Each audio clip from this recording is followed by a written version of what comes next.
¿Se recuerdan o no? Sí, licenciado. Sí, nombramos. Así es. Yo soy uno. Ah, va. ¿Y quién más nos va a ayudar ahí, Anderson? Era una compañera, pero no me sé su nombre Bueno, Disculpe. conectada que nos platique, va. Bueno, aparte de Anderson y la compañera que nos va a ayudar y anotar sus puntos, quisiera pedirle a alguien que nos apoye con lo de la asistencia, que ya quedamos de que el examen segundo parcial va a costar 35 puntos y 5 de asistencia. Claro, cuando yo les hablo de asistencia es de que, pues, va a tener derecho a 2 faltas. Ya después de las 2 faltas en adelante, pues ya le vamos disminuyendo su porcentaje de los 5 puntos. Pero no sé quién nos pudiera apoyar ahí con lo de la asistencia.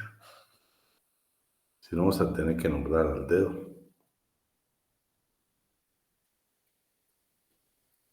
¿Quién nos apoya? Son poquitos.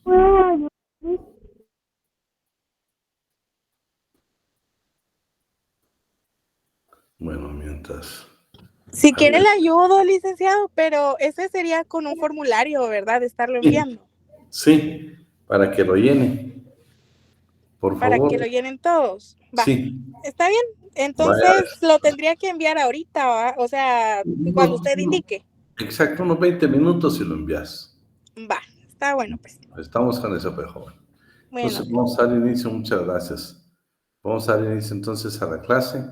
Dentro de los antecedentes del derecho del trabajo, que es la primera parte del programa, tenemos la historia del derecho del trabajo, los principios que ilustradores del derecho del trabajo que hablan con se hablan, la naturaleza jurídica, las fuentes del derecho y la interpretación del derecho del trabajo. Los temas son sumamente importantes todos. Entonces, no nos vamos a... Dime, Alan. No, bueno. Noches, licenciado. Disculpe, se me activó por No hay error. pena, Gracias. no hay pena. Bueno, vamos a tener eso, entonces vamos a ver ahora en la historia del derecho al trabajo, vamos a ver el nacimiento, las diversas denominaciones que tiene, la definición, la importancia del estudio del derecho al trabajo, que son objetivos generales y específicos. Entonces, hablando del nacimiento del derecho del trabajo, vamos a tomar como base este libro que son unos académicos de un trabajo de investigación que realizaron precisamente dos profesionales del derecho de la Universidad Autónoma de México. Esa va a ser precisamente nuestra base. Pues él comienza narrando que, por supuesto, que el trabajo y el derecho, primero existió el trabajo, ¿no? Hasta después de la Revolución Industrial aparece el derecho del trabajo como tal, o sea, ya la normativa que va a regular las relaciones entre patronos y trabajadores. Sin embargo, previo a la Revolución Industrial, pues tenemos los estadios de la vida, que le podemos llamar la comunidad primitiva, el comunismo primitivo, el sistema feudal. Y aparece la industria, que es el sistema capitalista, el que conocemos actualmente. Entonces, vamos a ir admitiendo ahí a algunos que han primero. Entonces, eso es lo que él narra aquí precisamente, y que todo pues va a nacer. La revolución industrial es un fenómeno increíble que va a causar cosas tan determinantes como, por ejemplo, el sistema feudal existe, entonces preparan dos disposiciones legales. El edicto de Turgot y la ley de Chapelier. ¿Con qué objeto? Uno con el objeto precisamente de criminalizar a aquellos que atenten contra la maquinaria que va para las empresas. Y otra que definitivamente va a abolir el sistema feudal como tal. O sea, dice, señores, tiene que desaparecer el sistema feudal. Entonces, eso pues, lo vamos a ver en el transcurso de la clase entre hoy y el día viernes. Y entonces, el derecho de trabajo como tal, entonces aparece ya regulado después de la revolución industrial. Es normal, pues el trabajador, como sucede en el inicio del capitalismo, la creación, la formación de una serie de fábricas necesitan mano de obra para producir y comenzamos al abuso, precisamente que se tiene en la producción de contratar niños, mujeres y con horas excesivas de trabajo. Era necesario regular precisamente toda esa actividad. Pero vamos a ver qué pasó previo, ¿sí? Por ejemplo, aquí hay una anotación que dice de que ya en algunos años se hablaba de que el empleo y subempleo en el mundo, y por supuesto, ellos consideran que la revolución tecnológica va a causar problemas serios en la clase trabajadora. Hoy por hoy, pues nosotros vemos la parte evolutiva del derecho al trabajo, donde miramos pues ya un trabajo en casa, que por cierto quiero comentarles de que yo sigo creyendo, y no lugar de creer que así es, el teletrabajo. Claro que hay algunas disposiciones que andan del teletrabajo, pero el teletrabajo como tal, yo pienso que previo a implementarlo en Guatemala, que por cierto hay una iniciativa de ley o dos que nunca funcionaron, que yo creo que son necesarias, pero hay un problema serio que han implementado algunos países de América del Sur. Por ejemplo, que el hecho que nosotros tengamos el teletrabajo, deberíamos tener muy buen internet, y las empresas que en Guatemala lo prestan, pues todos creo que de una u otra manera hemos tenido algún tipo de problema, algún tipo de deficiencia, por muchos motivos. El asunto es que no sería funcional la producción mientras no tengamos un sistema o no tengamos el monopolio de 3 o 4 empresas en Guatemala, que son las que venden internet. Yo creo que necesitamos avanzar en esa parte de la tecnología para que verdaderamente entre a funcionar el teletrabajo. Entonces ellos consideran de que precisamente la tecnología ha provocado, ha permitido que millones de seres humanos pierdan su trabajo. Claro, yo les digo, pues uno cuando basta con leer un poco de la vida en Japón y en esos países desarrollados, donde se dan cuenta que ya la industria, ya utilizan robot para tantas industrias, en tantas formas de comercio, queriendo sustituir al hombre. Pero eso es parte de lo que tenemos que vivir, parte de lo que tenemos que estar pendientes. Hoy mismo con el asunto del trabajo en casa, mucha empresa optó precisamente por ponerlo en práctica. Pero problemas serios que encontramos es de que nuestras casas de habitaciones no están acondicionadas para ejercer un trabajo en casa. Normalmente nosotros tenemos son dormitorios, sala, comedor, cocina y algo otros, pero hoy por hoy yo les digo, pues es raro que yo encuentre una casa que digan que considero una casa con un estudio para poder implementar ahí todo la parte de la tecnología. 2, ¿quién va a proporcionar los costos? Debería ser el patrón. Pues parte de la computadora, parte de los servicios de internet que se puedan utilizar. Bueno, tanta disposición que hay que hacer. Pero de una u otra manera la tecnología va a ser parte del desarrollo del derecho al trabajo. Pero pues regresemos a la comunidad primitiva o al comunismo primitivo que algunos lo llaman. Está dividido en 3 grandes fases: el salvajismo, la barbarie y la civilización.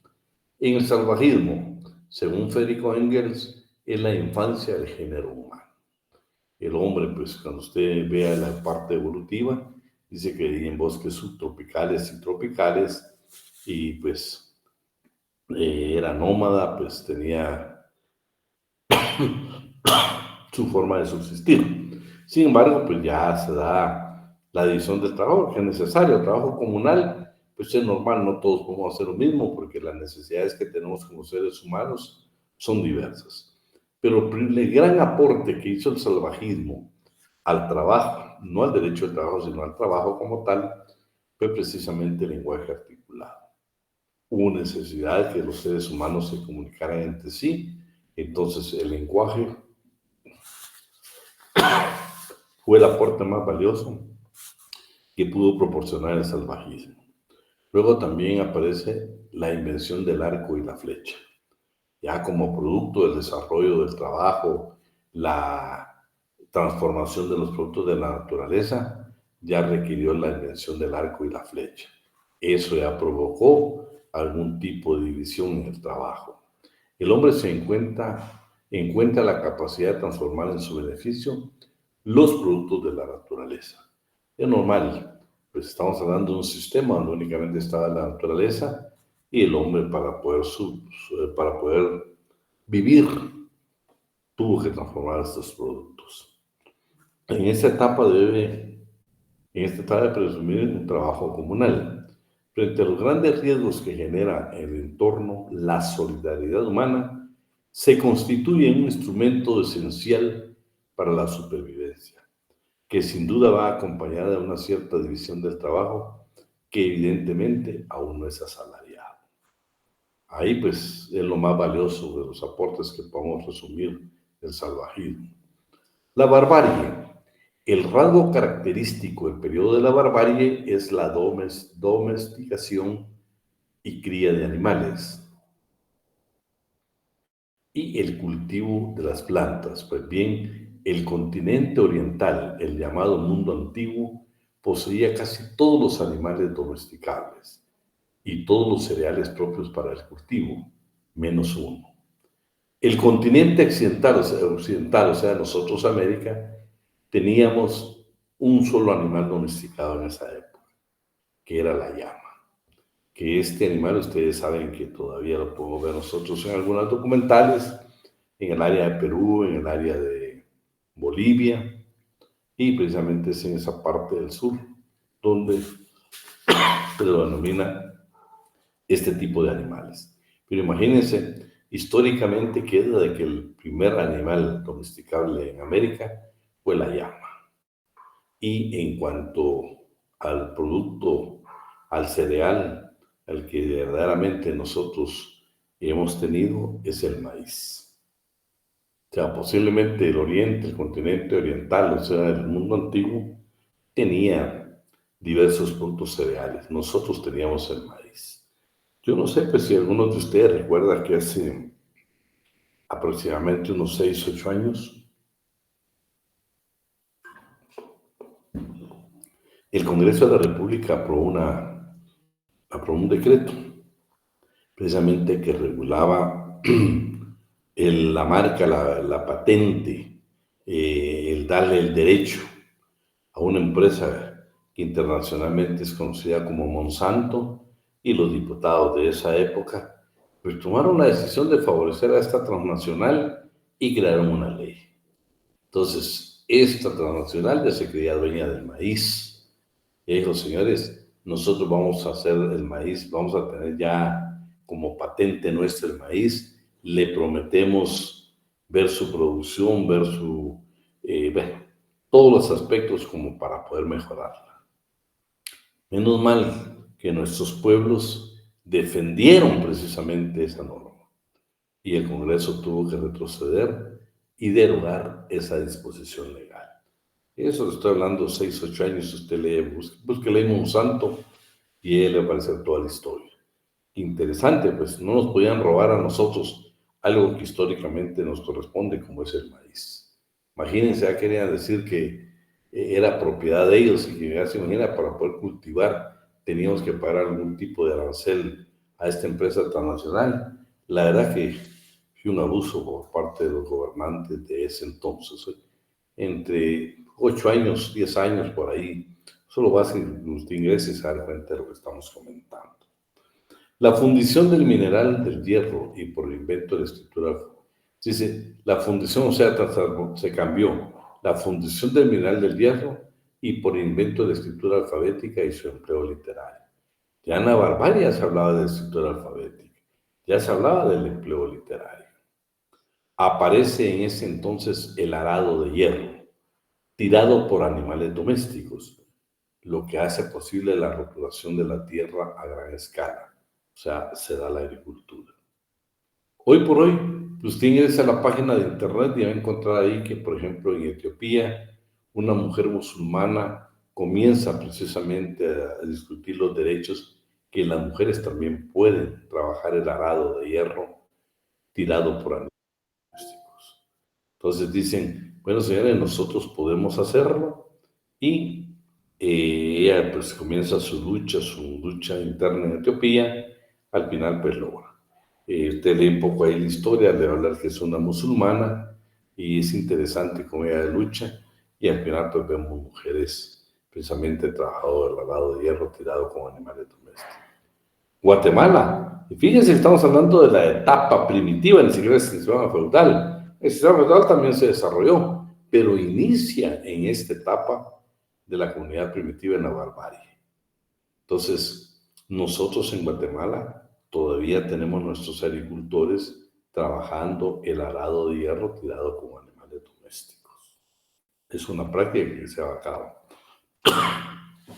Algunos de ustedes que crecieron o tienen familia en algunos municipios de los diversos departamentos de Guatemala saben que hasta el día de hoy se practica el arado precisamente de que estamos hablando. Por supuesto, encontramos ya países desarrollados o países como Irlanda. Imagínense que Irlanda hace muchos años se creó una competencia que es una competencia nacional del arado.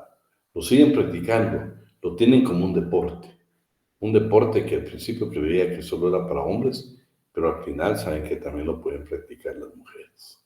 Y hablando de veras, yo les digo que no sé qué les parece a ustedes, pero yo me llena de mucha satisfacción muchas veces ver, por ejemplo, que en el Transmetro, ver a mujeres guatemaltecas pues ya de pilotos. Yo he encontrado, por ejemplo, en gasolineras, mujeres trabajando precisamente en el despacho de gasolina. Vemos en pinchazos mujeres trabajando en esa clase de trabajo. Es hermoso porque pues, son trabajos que aparentemente son exclusivos para hombres, pero las mujeres muy bien lo pueden desempeñar. Entonces ese es un avance que se tiene. En la civilización, siempre Federico Engel dice, señores, en la civilización estamos hablando del periodo de la industria propiamente dicha y del arte. Vean que lo interesante, porque él dice, bueno, vamos a comenzar a analizar, dice, estamos hablando que aquí existía la formación social y que era el clan. Y en el clan, por supuesto, había un jefe, ¿sí? Que era el que enseñaba los secretos, por ejemplo, para la casa a los jóvenes. Entonces, en derecho laboral se considera que el antecedente histórico del elemento de la subordinación, actualmente el derecho del trabajo, en un contrato de trabajo, tiene su origen en esta etapa de la comunidad primitiva que es la civilización. El arado también, lo que estamos hablando, se convierte también en un instrumento para la mujer, para el trabajo de la mujer.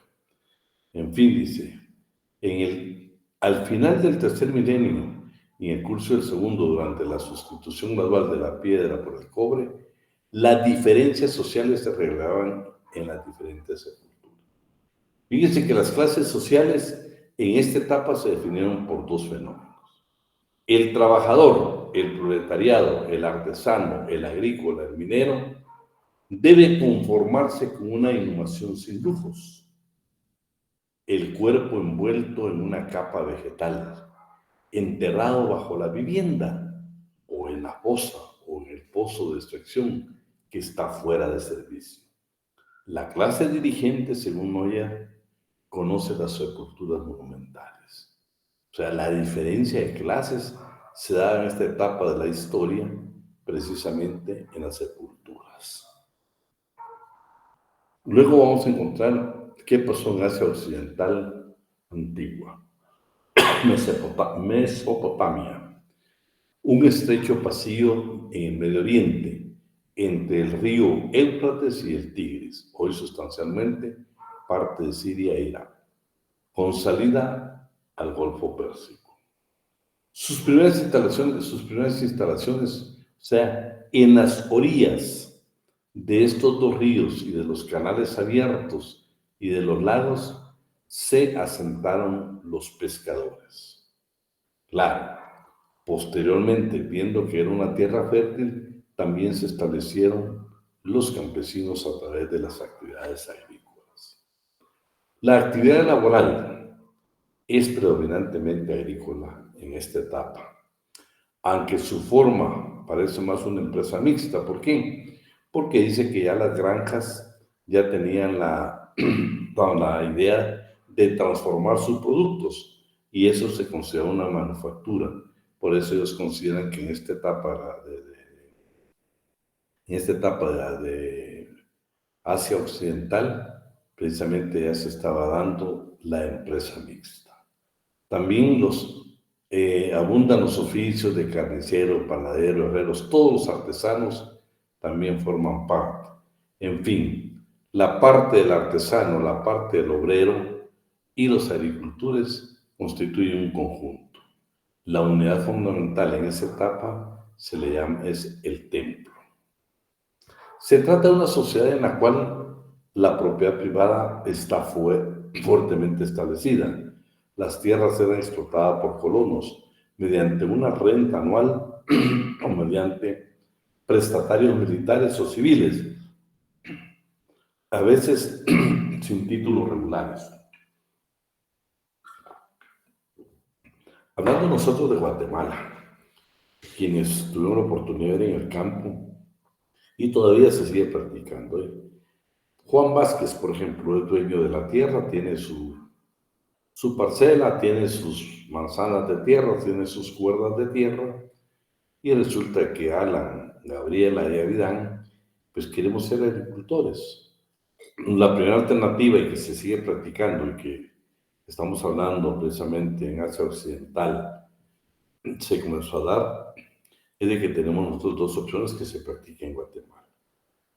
Le podemos arrendar la tierra, como lo hacen, por ejemplo, con la caña y otros productos, que al campesino, al finquero, le arrendan la tierra nada más, ¿sí? Por año. Y la otra que nosotros tenemos como campesinos es decirle, Juan, mejor hagámoslo con una parcería, hagámoslo como que fuera algo prestatario, algo, un título que no va a ser una compraventa, no va a ser un arrendamiento, sino que vamos a hacer un convenio. Vamos nosotros a producir, vamos a sembrar, y al final la cosecha, un porcentaje es para Juan, propietario de la tierra, y otro será para Alan, Gabriela y Avidán, que somos los campesinos que vamos a trabajar. Eso es algo que se da todavía en Guatemala hoy, que es necesario que también lo regule el derecho del trabajo. Cuando veremos algunos tratados y convenios internacionales ratificados por Guatemala, esta parte que le estoy hablando no está muy bien definida. Y la legislación nuestra, no, hombre, ya le digo, si usted se preocupa y ahorita toma su código de trabajo, vea cuántos artículos hay en trabajo agrícola y ganadero. Déjenme ver, 1, 2, 3, 4, 5 creo que son. No hay más de 5. ¿Sí? Imagínense 5 artículos para regular todo lo relativo al trabajo agrícola y ganadero. Es imposible que tengamos una legislación que lo pueda proteger. Entonces, también dice que aparece la institución del servicio feudal. ¿Sí? Los famosos terratenientes, el señor feudal, y nosotros, los siervos, los campesinos que tenemos que trabajar precisamente en ese sentido. Implica una concesión de bienes inmobiliarios hecha a título hereditario por el poder público o individuo a cambio de una obligación de servicios personales. Bíblicamente también encontramos, y precisamente este tratadista trata sobre el rey Salomón. Dice que contrató 30,000 israelitas y los mandaba a trabajar de 10 en 10 al Líbano. Y pasaban un mes en Líbano y descansaban 2 meses en su casa. Esto está contenido en un pasaje bíblico precisamente. Egipto. Bueno, fíjense que Egipto comienza con una definición de lo que son los felá. Es increíble ustedes cómo consideraban la vida campesina o cómo era la vida campesina en Egipto en un principio en estos sistemas feudales. Miren lo que dice, y hacen una gráfica de lo que es un felá, un trabajador, una vida campesina en un sistema feudal, con un terrateniente. Miren lo que dice que es un trabajador, miserable, reducido a la merced de su señor, y lo que es peor, de sus agentes. Demasiado pobre para poder instruirse, demasiado pobre para hacer inscribir su nombre siquiera en una modesta estela. Pertenece a esa humanidad que vive sin dejar rastro, rastro, y que su muerte es más bien echada que sepultada en la arena del desierto. Su casa, una choza de cañas al borde de sus campos o una cabaña de barro seco en un poblado. Su mobiliario, algunas jarras de tierra cocida, cestas de mimbre, una manta para dormir, humildes cosas que duran todavía menos que su poseedor. Habían también talleres artesanales en las ciudades y en grandes pueblos rurales. Según relata este tratadista, se realizaban tejidos, armas, barcas y orfebrería. Ya se daba la preparación de la cerveza en Egipto. En las grandes ciudades proliferaban oficios relacionados con enterramientos. En general, los salarios se pagaban en especie mediante la entrega de productos de consumo de uso. Existía una especie de asistencia médica para quienes sufrían accidentes de trabajo. El régimen de explotación pudo provocar y provocó desórdenes sociales e inclusive el ejercicio del derecho de huelga. Grecia es importante conocerlo. Lo vamos a ver en 3 periodos. Primer periodo. Corresponde a una etapa de economía agrícola, construcción de palacios y culmina con la aparición del hierro, lo que provoca la decadencia de las artes y de las técnicas. El momento histórico más relevante será la guerra de Troya, alrededor del siglo XIII. Ese es en Grecia su primer periodo. La organización de los artesanos que ejercía una especie de obra auxiliar, ya que se estaba por tratar de resolver sus problemas con la servidumbre y con los esclavos. En un segundo periodo, en esta época arcaica se da la dispersión de los griegos, la sustitución del grupo familiar, ¿sí? La aparición de la moneda. Miren qué interesante el segundo periodo. Ya no la vamos a ver en especie porque aparece la moneda y grandes esfuerzos de los trabajadores en todas sus actividades. En esta etapa se regresa a la actividad individual del trabajador, básicamente en actividades artesanales, sin faltar la actividad comercial propias de un pueblo navegantes. Solón, en Atenas, 1594-1593, trató de hacer reinar la equidad con la condonación de las deudas, la liberación de los atenienses arruinados, vendidos como esclavos por sus acreedores, la prohibición de los préstamos garantizados por la persona misma. Imagínense ustedes, la clase trabajadora tenía que pedir préstamos y la garantía era nuestra propia persona. La esclavitud prácticamente. La parcelación de los grandes dominios. Se preocupó de la suerte de los agricultores humildes, del tique recompensando a los que mataban los lobos, reglamentando el uso de los puestos de agua, prohibiendo abatir los olivos. Miren qué interesante. También dice que ordenó plantar a menos de 9 pies en el campo vecino. O sea, esa división la quiso hacer, tenía mucha fe precisamente en este producto que era el olivo. Fijando las condiciones del emplazamiento de las colmenas, además prohibió a los hombres ejercer el oficio de mercaderes de perfumes para luchar contra el lujo. Dice, en esta etapa de esplendor económico, con una enorme cantidad de esclavos producto de las guerras, que ejercían prácticamente todos los oficios. Sus funciones, y entre ellas la joyero, fabricante de broches, zapatero, campesinos, viñadores, artífices de carretas y camas, cortadores de madera resinosa, curtidores, fabricantes de sandalias y odres, zapateros, herreros, fabricantes de vasos y cubetas, tal vez mineros, negociantes, tenderos, carniceros, vendedores de pescado, de pan, legumbres, perfumistas, barberos y jornaleros. Imagínense toda la clase, precisamente, de artesanos que existían. La actividad más destacada sería la filosófica. La actividad fundamental desde el punto de vista económico sería la agricultura. Es la época de Sócrates, Platón y Aristóteles. que por cierto en la última etapa se le critica severamente en cuanto al derecho laboral, pues ellos decían que la esclavitud era ética. En la última etapa, en Grecia, abundan los prisioneros de guerra, pero ya no los convertían en esclavos, sino que los incorporaban a los ejércitos griegos. Subsiste como actividad fundamental la agrícola, en condiciones de miseria para los campesinos.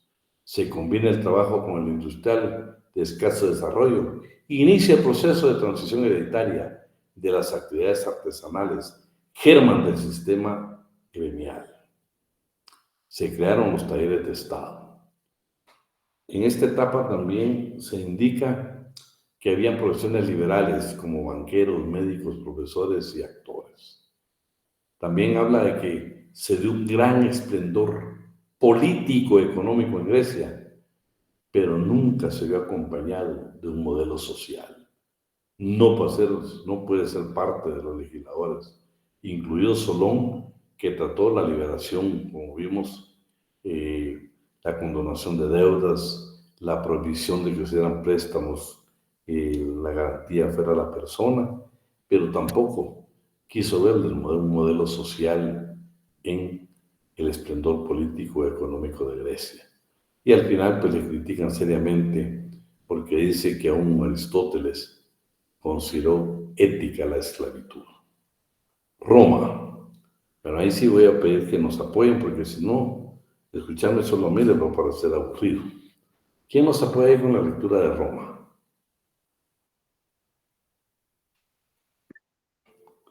Bueno, vamos a pedirle a Ashley. Todo. Sí, todo lo que es Roma. Bueno, dice Roma. Roma podría dividirse en 4 etapas. En la primera etapa predomina la vida agrícola. En la segunda etapa, que se concentraría en la fundación de Roma, obviamente de escaso desarrollo económico. En la tercera etapa, correspondería a la integración militar del Alto Imperio, en el que subsiste el trabajo agrícola con muy poca actividad industrial. Y cuarta etapa, el Bajo Imperio, en el que Roger Rimondon encuentra una cierta política social. La siguiente dice, la aportación fundamental de Roma a la organización del trabajo, más allá de su trascendencia política, militar, jurídica y artística, se encuentra en la organización de los colegios artesanos. Bueno, vamos a comentar esto nada más. Fíjese que en la cuarta etapa, que es el Bajo Imperio, es ya la etapa final del sistema feudal. Por eso dice, encuentra una cierta política social. Porque aún el colegio artesano lo modificaron, lo vamos a ver, cómo lo modifican increíblemente. Y ya ven ellos el aparecimiento de la revolución industrial. Entonces tratan esta etapa final de decir, señores, tenemos una política social y tratan de legislar de alguna forma todo lo relativo a los colegios de artesanos, o sea, a las corporaciones de oficio. Y los colegios romanos, que este es el antecedente histórico de una agrupación de trabajadores. Claro, aquí pues estaba incluido mercaderes, estaba incluido comerciantes, pero hablando nosotros como antecedente histórico del derecho colectivo, el Colegio de Artesanos dio origen a la Corporación de Oficios y fue vital para las guildas que se dieron en Inglaterra y especialmente se dieron en Alemania. Entonces, un antecedente histórico del derecho colectivo del trabajo, el primero que verdaderamente está documentado, es el Colegio de Artesanos. Vamos con los dos párrafos, los siguientes párrafos. Ok. Dice la aportación fundamental de Roma a la organización. Tuvieron cierto relieve político los colegios integrados por carpinteros, obreros del bronce y el cobre, tocadores de flauta, tocadores de trompeta. Cada oficio formaba una centuria, dividida interiormente entre jóvenes y ancianos, juniors y seniors. Y otros 5 colegios de artesanos no formaban centurias y no tenían derechos electorales. Solo espérate, imagínense ustedes, estos son los que tenían los colegios integrados por los artesanos, sí tenían derechos electorales, porque formaban las famosas centurias, pero los otros colegios de otros artesanos no tenían derecho o no tenían derechos electorales. Veamos a la estructura. Ok, la estructura de los colegios era vertical. Por ejemplo, número 1. La primera categoría era formada por los colegiados, generalmente hijos de un artesano de la misma profesión, yerno o heredero, o simple candidato. La segunda la integraban los magistrados de las corporaciones, tesuriones, jefes de grupo de 10 miembros, los curadores, procuradores, síndicos y cuestores oficiales, administradores de los fondos comunes y representantes de los colegios. Los jefes ejecutivos, perdón. No, termina. Ok. Los jefes ejecutivos de la corporación, patrones, como a veces eran denominados, y los jefes honorarios de las corporaciones. Bueno, vean pues, esta era la estructura vertical que tenían. Estaba integrado por dos grupos prácticamente, pero el segundo grupo tenía 3 grupos adicionales. Entonces, la primera categoría era los hijos de un artesano de la misma profesión, o bien el yerno, o bien el heredero, o un simple candidato. La segunda está integrada, que la componían, la integraban los magistrados de las corporaciones, los jefes ejecutivos de las corporaciones y los jefes honorarios de las corporaciones. Todos esos trataron de crear documentos para regir precisamente su sistema. Claro, no era una normativa de carácter laboral, porque tenían aspectos de tipo estrictamente comercial. Y la ley Julia se las dijo ahí porque la ley Julia vino y abolió los colegios, desapareció los colegios, que era un antecedente histórico del derecho colectivo del trabajo. Veamos hoy la Edad Media. ¿Quién más nos ayuda? Necesitamos participación, si no los voy a llamar yo. Vamos a ver, ahí está Amner. Por favor, miremos la Edad Media y la vamos a ver desde 3 puntos de vista. La temprana Edad Media, la alta Edad Media y la baja Edad Media. Ya la baja ya estamos hablando que ya el sistema feudal va a tender a desaparecer porque, y bueno, previo aparecen las guildas en Inglaterra y también, pero ya es la parte final antes de la Revolución Industrial. Pero vamos, ¿qué pasó en la Edad Media temprana? La temprana Edad Media corresponde a un periodo de economía cerrada.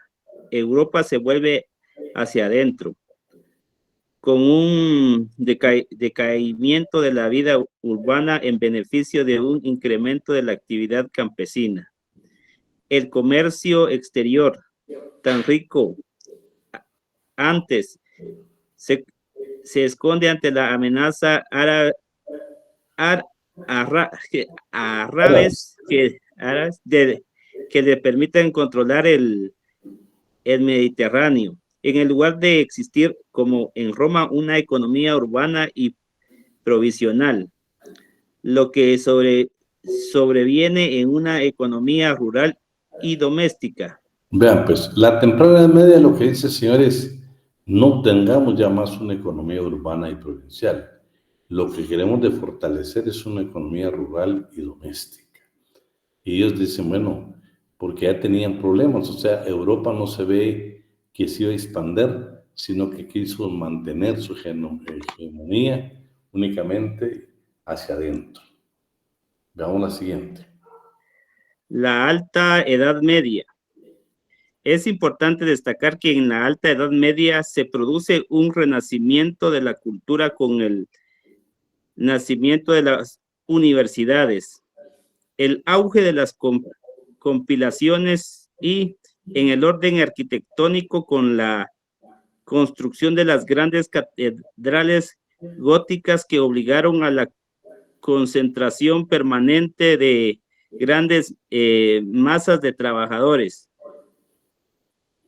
Los glosadores y los posglosadores hacen de Bolonia la cuna de los reinterpretación del derecho romano como un resultado que no necesariamente coincide con el sentido, origen de las reglas.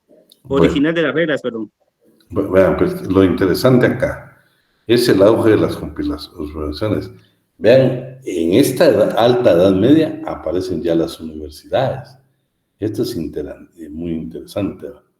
Bueno, una pregunta que quiero que me la conteste. Se la voy a preguntar en el examen.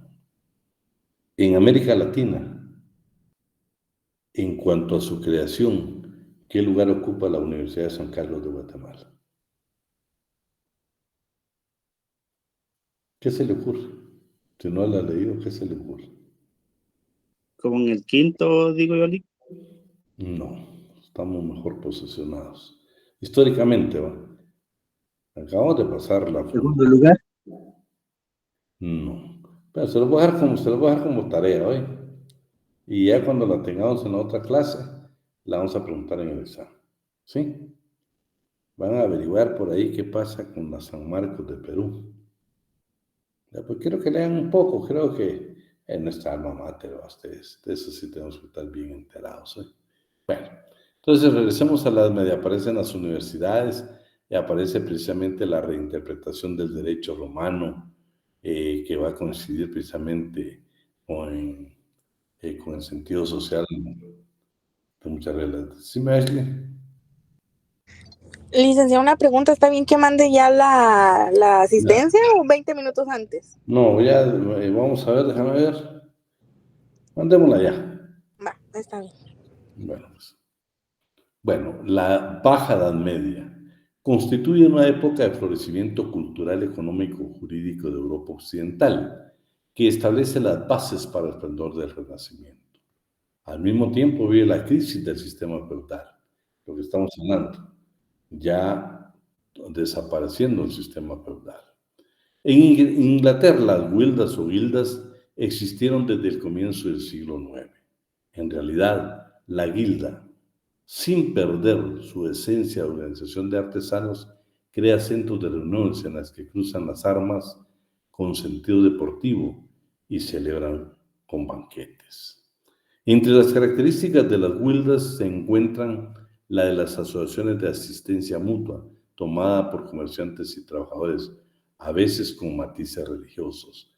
Es hasta después del siglo X que aparecen la de mercaderes y artesanos.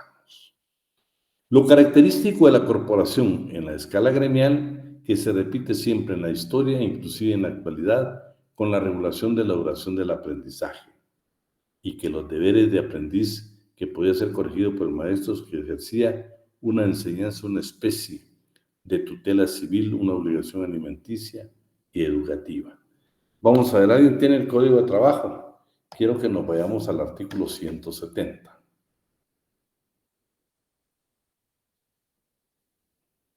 ¿Alguien que tenga por ahí su Código de Trabajo?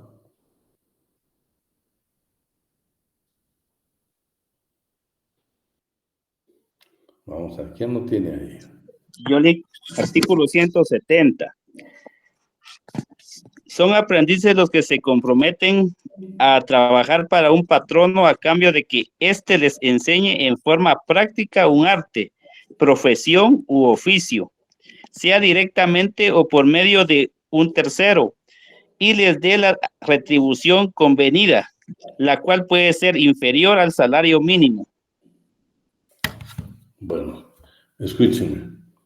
El proceso, nosotros, si vemos ahí, Amner, de los que abrieron su código, vean qué pocos artículos tenemos. No creo que tengamos más de 6 artículos sobre el trabajo de aprendizaje. En primer lugar, ya es necesario. México dijo, señores, no podemos nosotros seguir teniendo, porque era parecido a lo que nosotros teníamos. Yo vi el día de clase presencial, que me recordarán aquellos que, por ejemplo, cuando fuimos jóvenes, era normal el ser aprendiz en un taller. Los papás siempre trataban de que, por ejemplo, nos mantuviéramos ocupados, de llevarnos a un taller mecánico, un taller de herrería, una carpintería, a una de motos, me recuerdo yo, que llevaron a mi hermano, porque querían que aprendiéramos un oficio, ¿sí?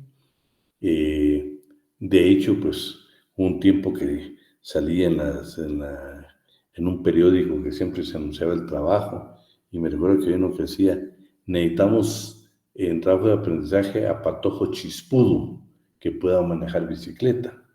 Vean, eran procesos que se dieron, pero hoy por hoy, si usted lee todo lo del aprendizaje, ya no funciona como tal, ya no funciona como tal. Entonces, si usted ve, por ejemplo, en un restaurante, en otro tipo de comercios, ¿qué es lo que vemos en las playeras de nuestros jóvenes, ya sean hombres o mujeres, de nuestros trabajadores? Estoy en proceso o estoy en entrenamiento, para que nosotros le tengamos las consideraciones del caso si somos usuarios precisamente de la empresa. Ya, si se dan cuenta, este proceso ya de industrialización ha cambiado, pues ha cambiado totalmente. México modificó totalmente el trabajo de aprendizaje. Nosotros creo que históricamente hace el tiempo que lo modifiquemos. Si usted tiene tiempo, léalo y se va a dar cuenta, son 6 artículos, 7 si mucho. Ya no funcionan. Para lo único que funcionan es para que exploten al trabajador, porque es el único trabajo que permite que se pague menos del salario mínimo. Es el único que puede pagar usted menos del salario mínimo. Imagínense. Entonces, nada más para que el patrón no pueda abusar de la clase trabajadora. Pero vean, estamos hablando de la historia del derecho y estamos hablando de la Edad Media. Imagínense, por eso México decía, no podemos tener nosotros leyes que todavía hablen de los sistemas feudales, ¿no? Entonces no se podía. ¿Dónde nos quedamos? Así. El aprendiz capaz de transformar en compañero una vez adquiría el maestrazgo, o sea, se convertía en maestro, asumía la condición de un obrero especializado.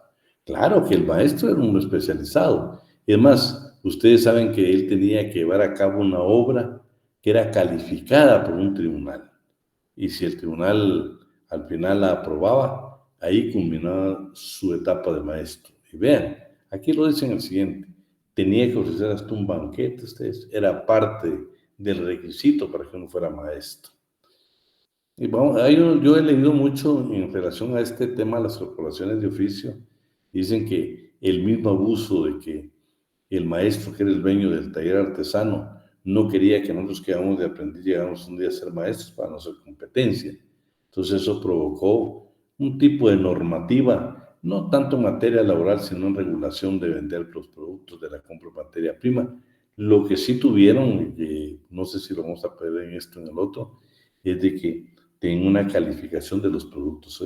Siempre querían lo mejor de la materia prima, lo tenían normado. Y los precios los más justos que se pudiera. Entonces era más una actividad de carácter comercial de una relación laboral. El grado máximo del maestro exigía la realización de una obra maestra. Imagínense, había que hacer algo extraordinario. Un verdadero examen profesional ante un tribunal integrado por maestros que solían culminar. Se supone que el resultado exitoso de la prueba, un costoso banquete para el nuevo maestro debería ser de sus iguales. Imagínense, era parte del banquete para que pudiéramos nosotros tener derecho a ser maestros. Por regla general, los estatutos corporativos, es lo que le hablo, si habían estatutos, ordenaban el inicio de la jornada al salir del sol con el sonido del cuerno que anunciaba la terminación de la vigilancia nocturna.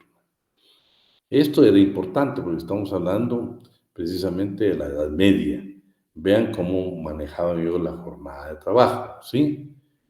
Dice, al salir el sol, o sea, se anunciaba el inicio de la jornada al salir el sol con el sonido del cuerno que anunciaba también la terminación de la vigilancia nocturna.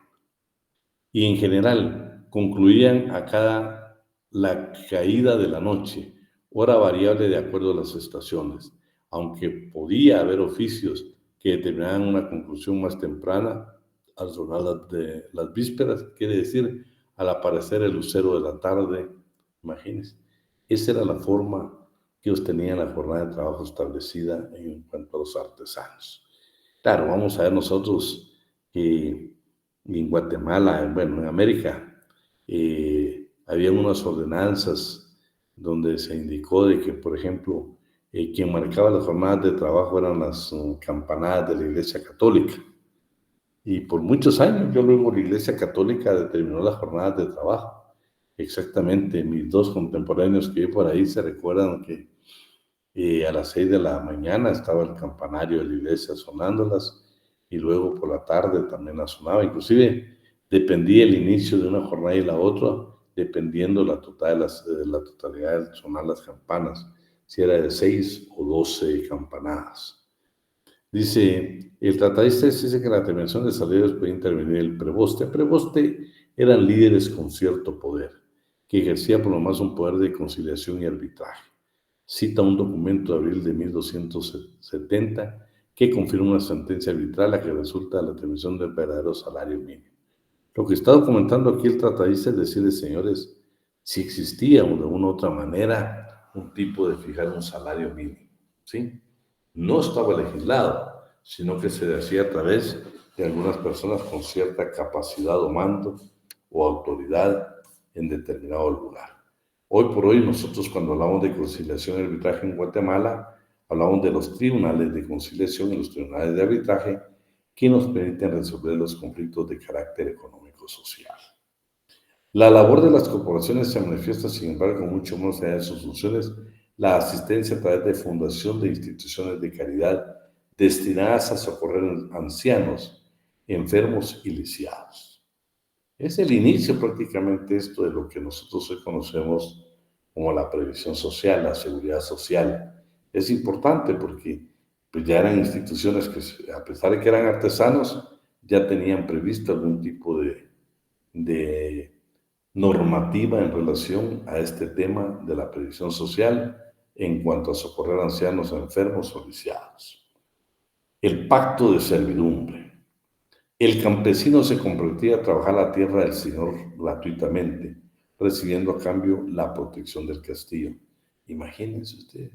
Y este bendito pacto lo que provocaba era que si Abner era el señor feudal y Abidán era el campesino, el trabajador, el esclavo, resulta que yo no me podía ir, por ejemplo, si Gabriela tenía otro, o era terrateniente y también tenía su propio feudo, yo no me podía decir, no, a mí me explota mucho años, yo voy a trabajar con Gabriela. No lo permitía el pacto de servidumbre. Gabriela tenía la obligación de regresarme con Abner porque yo prácticamente era propiedad como esclavo del señor feudal. ¿Sí? Bueno, la leyenda o tradición mencionan también otras prestaciones del servidor, particularmente el odioso reconocimiento del derecho de pernada, que seguramente decayó según pasaban los tiempos, o quizás contribuyó también a la emancipación de los campesinos que huían de las ciudades para evitar sus siervos. ¿Saben qué es el derecho de pernada? ¿Alguien tiene por ahí la idea? Esto es triste. Esto todavía, por ahí, quienes lo quieren seguir practicando. ¿Quién me hace favor? ¿Quién tiene por ahí acceso a internet para que me vea la definición del derecho de pernada? Es terrible el derecho de pernada, ¿eh? ¿Quién nos hace favor para que nos quede bien claro? Nadie. Vamos, pues así me gusta. Vamos, Jorge.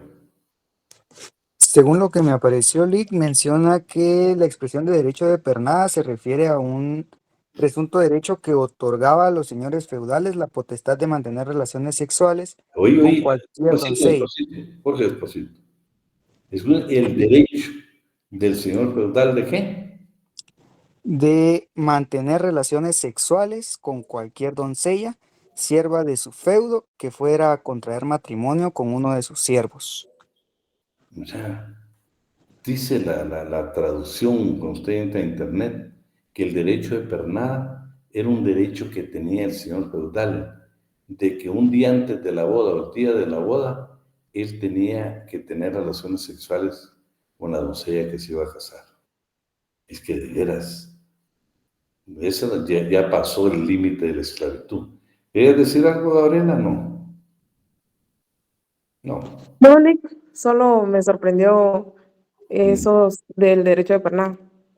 Yo te digo, y mira, Gabriela, No ahorita, ¿viste? Hace mucho tiempo. Me enteré que en Guatemala, no sé ahora, pero sí se practicaba. ¿Viste? Donde creían que la autoridad máxima había que llevarle a la doncella un día antes de la boda, el día de la boda.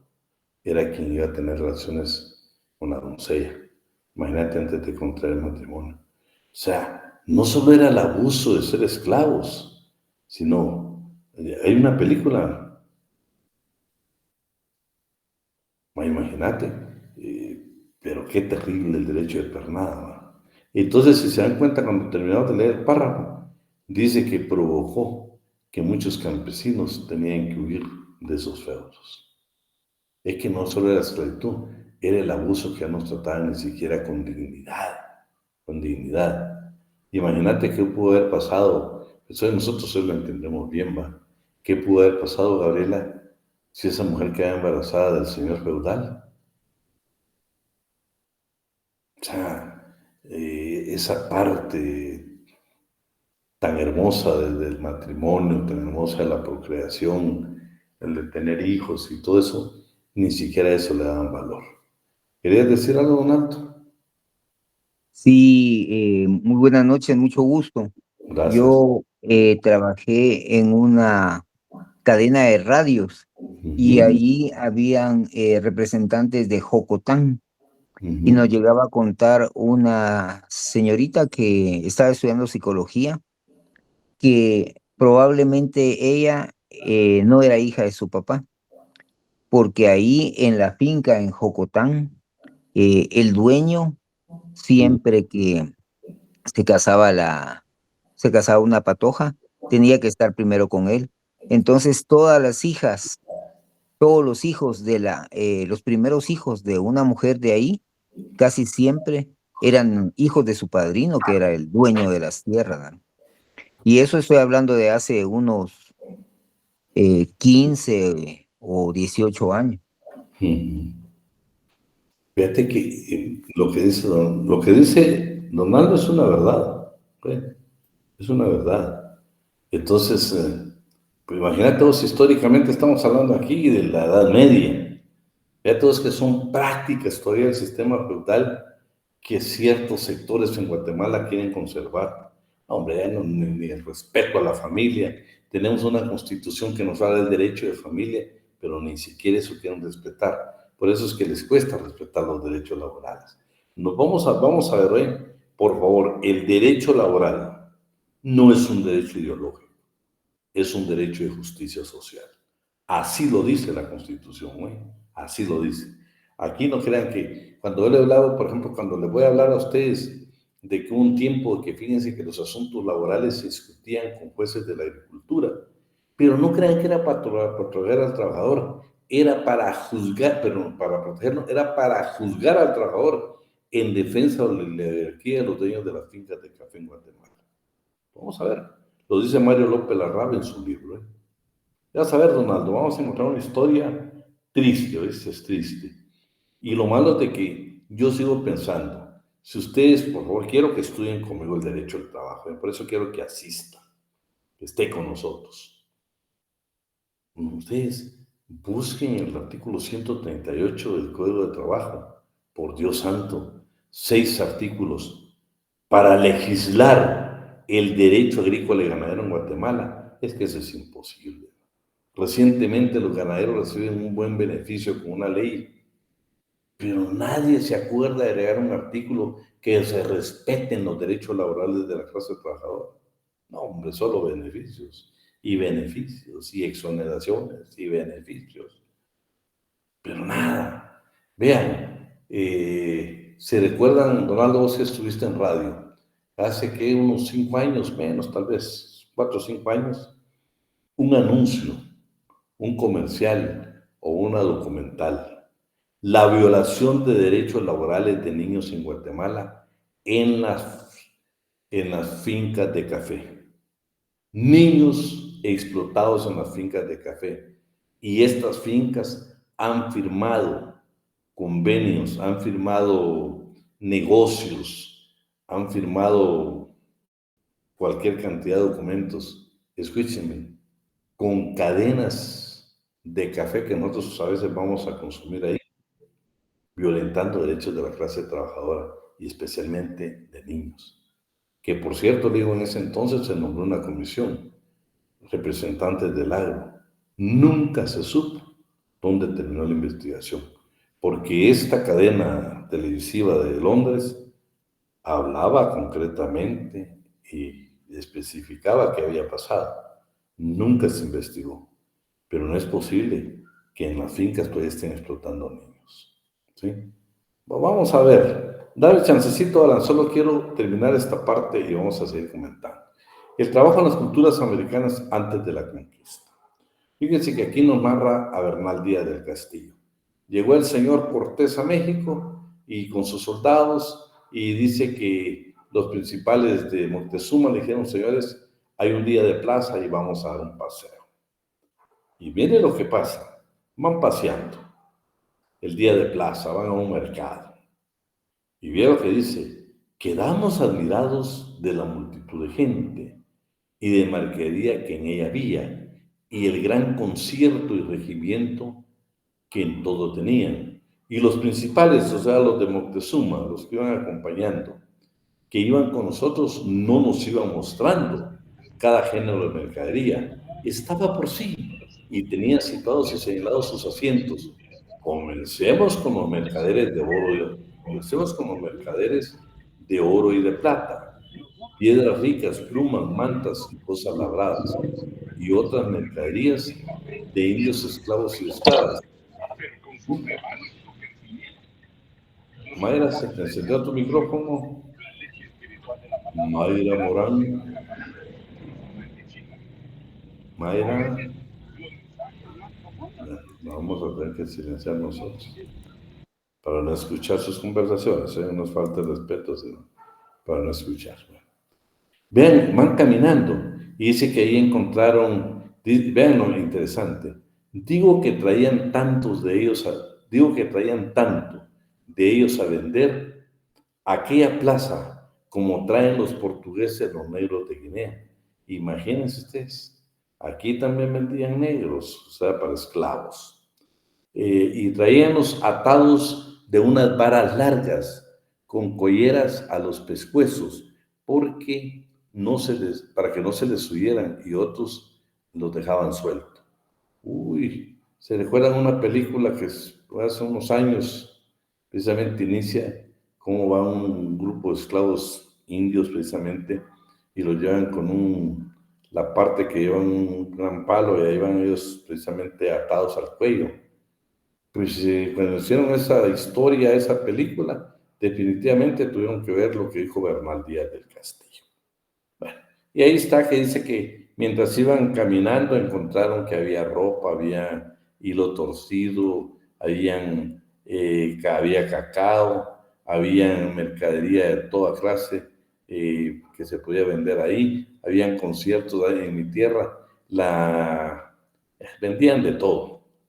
Y nada más lo que quiso precisamente Cortés y sus soldados, acompañados de los principales de Moctezuma, ver todo lo que producía precisamente México en ese entonces, ¿sí? O nosotros como América. La perspectiva comercial que desprende Bernal Díaz del Castillo permite considerar que los vendedores deben estar respaldados por producción artesanal en talleres. Era imposible tanta venda, tanto producto que llevaban. Entonces decían, esto no lo puede elaborar una persona, un artesano, ni siquiera una familia. Tienen que ser talleres artesanales, posiblemente comunales, y así fue. El trabajo de la Nueva España, aquí estamos incluidos nosotros. De hecho, la encomienda se constituyó en un mecanismo para contar con mano de obra permanente, adscrita al encomendero, pero algunas tareas se encargaban también a esclavos negros, a los que se procuraba mantener separados de los indios. Vean qué interesante. Miremos las ordenanzas. Una ordenanza del virrey Luis de Velasco de 1618 ordenaba pagar a los indios salario, techo, comida y horario laboral en haciendas que cultivaban trigo y en las minas. Miren qué ordenanza más importante. Este sí era derecho laboral. lastimosamente, era un acto de gracia más que de justicia social. Nunca el encomendero y las autoridades estaban de acuerdo y nunca pusieron en práctica ninguna de estas. Es más, solo para algunos españoles pusieron algún tipo de sanción, pero para los demás no había ningún tipo de sanción. Pero vean, 1618, y a este virrey ya hablaba que a los indios había que darle salario, techo, comida y horario laboral. La ordenanza de Gaspar de Zúñiga y Acevedo, conde de Monterrey, 1599.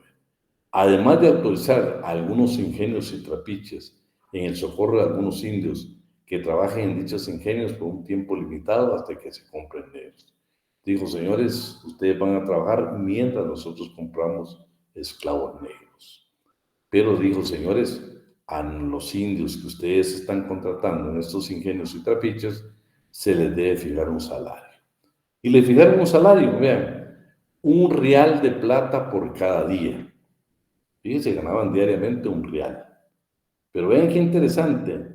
Y $1 por cada 6 leguas de ida y vuelta, más comida bastante y suficiente. Es interesante la referencia al pago de tiempo del traslado. Fíjense que adicionalmente, si vivía muy lejos del lugar donde trabajaban, había que pagarles $1 si la distancia era más de 6 leguas. Y incluía de ida y vuelta. Había que darle comida bastante y suficiente. Veamos qué dice el artículo 33 de nuestro Código de Trabajo. No sé si alguien lo tiene por ahí. Mientras vamos a ingresar aquí una compañera que quiere... Bueno, quiere. Decime. Solo no me... Buenas noches, licenciado. Sí. Solo quería hacer... ¿me escuchan? Sí, sí, te escucho. Solo queríamos hacerle el comentario de que en nuestros tiempos actuales, en la costa sur, Ajá. en los ingenios de caña, todavía se ve ese tipo de explotación. Imagínate. Haciendo a trabajar a las personas más horas de lo debido, con unos sueldos que bajan del sueldo mínimo.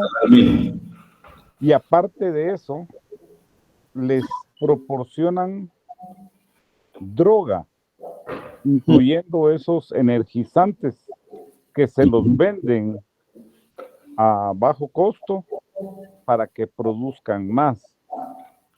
Y la llamada zafra, que es cuando, por si algunos no saben, cuando están quemando lo que sobra de la caña, el bagazo de la caña, y las personas van adelante cortando la caña que tienen que subir a los camiones.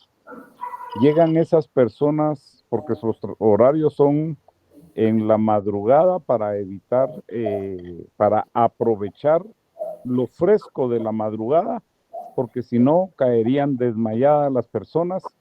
Las personas llegan a sus casas a las 3, 4 de la mañana, negros del humo que va dejando la quema de esa basura de la zafra.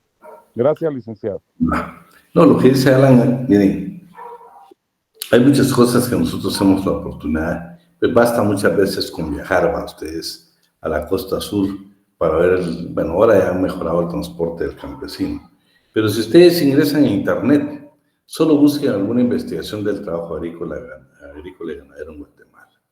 Se va a encontrar con un problema serio. La caña, ya no quieren pagar los salarios, que por cierto son bajos. Si ustedes ven todos los salarios, el agrícola es el más bajo, bueno, el de maquila es más bajo, pero el agrícola es un salario más bajo que un obrero común.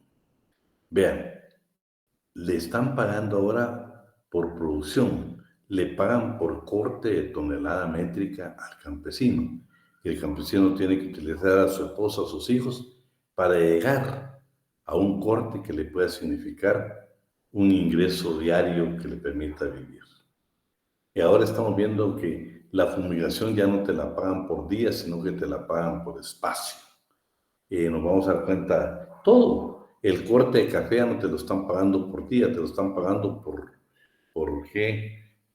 Por cantidad, que tanto te pagan el corte en quintal. Igual se da con lo del hule.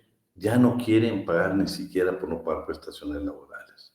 No es posible que las autoridades nuestras, y no las actuales, no estamos hablando de los últimos 20 años de este país, donde nadie le ha querido entrar al problema del agro. Nadie. Y como les digo, por favor, el derecho laboral no es ideológico, es de justicia social. Lo dice la Constitución, no lo digo yo. No estamos peleando con alguien, no. Hay buenos empresarios, posiblemente buenos oligarcas finqueros que pagan su trabajo digno al trabajador, que pagan. Pero a mí lo que me contó Donaldo, por ejemplo, en el área de Chiquimula, llora sangre, pues. No solo no pagan los salarios, sino que todavía tienen el abuso del famoso derecho de pernada. Es increíble. Pero vamos a terminar con estas ordenanzas. Vean, pues. La ordenanza de Gaspar de Zúñiga y Acevedo, en 1599. Bueno, allá eso ya lo hablamos. La recopilación de leyes de Indias en las diversas disposiciones que favorecen, evidentemente.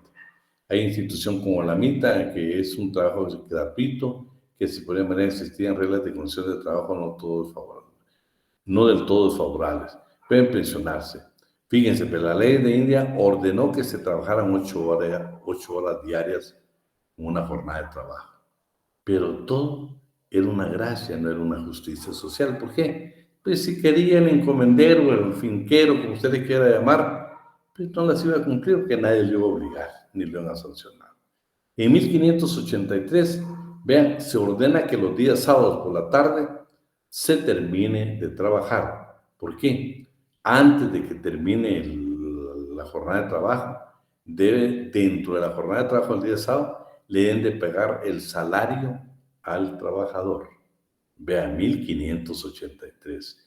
1576, ordena a los encomenderos, a los caciques, que paguen a los indios su trabajo delante de un doctrinero, sin que le falte cosa alguna y sin engaño o fraude.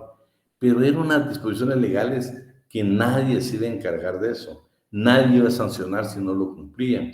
Pero yo lo que quiero decir es el gran aporte que se tiene en cuanto a leyes. Estamos hablando antes de la Revolución Industrial. Estamos hablando en tiempo de la colonia. Miren qué leyes ya habían muy atinadas. La obligación de pagar en efectivo aparece en una ley de 1609, dictada por Felipe III, que declara perdido el salario pagado en vino, chicha, miel y hierba de Paraguay, incurriendo además el español que así lo hiciere en una multa. Fíjese, el único que iban a sancionar aquí eran los españoles. Y le dijeron, señores, usted tiene que pagar en dinero. Ya le dijimos que es un diario, un real diario, y ya le dijimos también que tiene que pagar el tiempo de la distancia, en que si es más de 6 leguas, debe pagar también un real. Pero usted sigue pagando en especie. Y vean lo triste. Código de Trabajo y Constitución Política de la República actualmente permite que se puede pagar el 30% en especie. Estoy hablando actualmente. Lo vamos a ver. Es que no es posible. Eso hay que expulsarlo del ordenamiento jurídico. Pero es que eso no se practica. Pero le da la facultad que quiere abusar, lo va a hacer. Vean aquí, dijeron, señor, si usted le está pagando, fíjense ustedes, vino, chicha, miel o hierba del Paraguay. Pero vean, no es posible que a nuestra gente le hayan tenido que pagar estos encomenderos con este tipo de producto. Hombre, de veras, fue terrible esa vida. Pero sí habían buenas disposiciones. La protección de labores insalubres y peligrosas contempla Carlos V. Ya este sí hablaba de alguna medida de la previsión social, de la seguridad social. Dice que nadie podía cargar más de 2 arrobas cuando se transportaban bultos o sacos por parte de los indios, ¿sí? Debiendo tomar en consideración la calidad del camino y otras circunstancias. Solo así rapidito, véanme qué dice el artículo 202.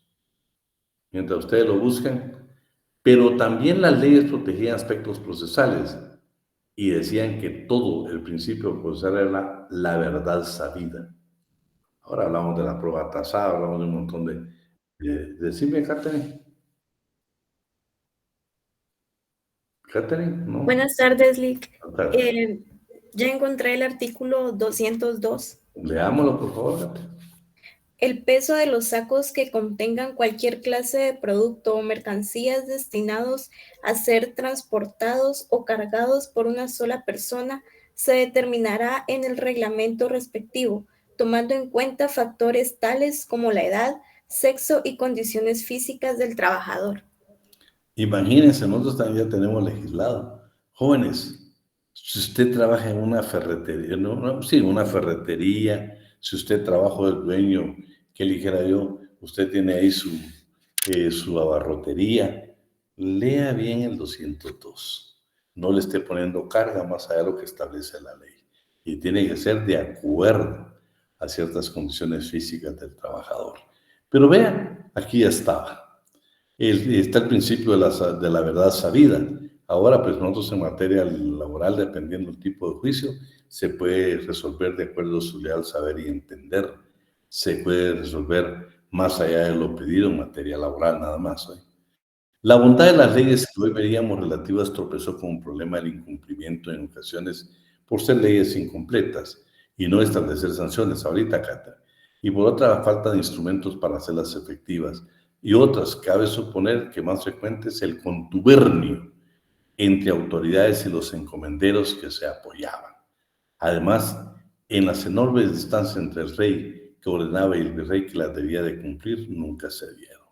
Cumplidas o no, las leyes de India tienen al menos la gracia de ser un catálogo razonable de condiciones de trabajo, y si no, una primera visión del derecho al trabajo por la falta de instrumentos para hacerlas efectivas. Pese a las importantes multas en que les anunciaban para los infractores, al menos inician el camino de justicia social, aunque no haya faltado quien en ese mismo proceso señalara que fueron actos de gracia y no de justicia. Pero lo importante es que se habían ya disposiciones legales que nos ordenan el derecho del trabajo, el derecho del trabajo. Estos temas son muy apasionantes, el día de hoy, por favor, 2 artículos. El 33.3, 170 y 202, me los anotan ahí para efectos de examen. ¿Estamos? Catherine, ¿querías decir algo? Licenciado, ¿podría repetirlo? Sí, con respecto a lo del artículo 202, por ejemplo, bueno, yo trabajo ahí cerca de la terminal y bueno, hay cargadores que, bueno, algunos trabajan ya en ciertos locales porque están contratados y otros pues por su cuenta, pero sí me he dado cuenta que a veces cuando van a dejar mercadería, o sea, son unos costalones los que ellos llevan, o sea, a veces los pantalones llevan hasta más, los costales llevan hasta más de 200 pantalones y hemos sabido de casos donde los cargadores ya no llegan porque los han tenido que operar de la columna o de las piernas o algo así, porque es demasiado el peso que ellos llevan, porque de hecho, por ejemplo, hay cargadores que llevan costales con más de 200 pantalones y les quieren pagar 10 quetzales, 15 quetzales. Oh, sí, mira, Catherine, yo tuve la oportunidad de trabajar en una empresa, una institución, donde tenían necesidad de mover maíz, frijol y otros productos. Y entonces, estibadores le llamamos nosotros, que era un grupo de trabajadores, no sé si todavía antes se ponían frente a la iglesia de la parroquia, en la zona 6, y ahí pasaban precisamente las personas que transportaban este tipo de productos a contratarlos para ir a descargar. Y era increíble que ellos, por descargar más rápido, a veces yo miraba no un saco, sino 2 sacos. Y eso es humanamente, si se tiene algún indicio, hay alguna norma, es porque se ha visto que no se quiere perjudicar la salud de esta clase de trabajadores. Por el tiempo lo vamos a dejar ahí, si Dios quiere, pero nos vemos el día viernes y vamos a seguir con la misma meta. Por favor, queremos que usted asista, que usted esté con nosotros. Aprendamos juntos el derecho del trabajo. Les garantizo que como clase trabajadora nos va a fascinar cada día que vayamos conociendo cosas nuevas. Un fuerte abrazo y nos vemos el día viernes. Buenas noches, Buenas Lick. noches. Nos Gracias, vemos. se cuidan. Mucho licenciado. Gracias, se cuidan. Buenas noches, licenciado. Muchas Gracias, gracias. adiós, se cuidan. Adiós, se cuidan. Gracias, Lick. Buenas noches. Gracias, te cuidas, adiós. Gracias. Gracias, se cuidan. Gracias, licenciado. Feliz noche. Gracias, te cuidas.